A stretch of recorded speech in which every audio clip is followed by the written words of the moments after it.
থেত মই কিয় মাতিম মানস তই মাত।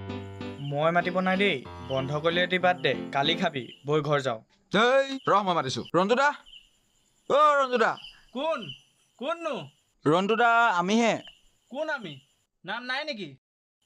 মই শংকৰ। কি লাগে এই ৰাতি? এই সাপ এটা লাগিছিল। সাপ? তহঁতি কি মোৰ দোকানত সাপ পুহো বুলি ভাবিছ নেকি? সাপ লাগে যদি হৈ নৈ কিনাৰ লৈ যা। এই ৰঞ্জু দা আপুনিও যে আৰু দিয়ক দিয়ক সোনকালে সাপৰ বটল লাগে দিয়ক। নহ'লে মোমাইহঁত আহিব লাগিলে এনেই কথা বেয়া হ'ব।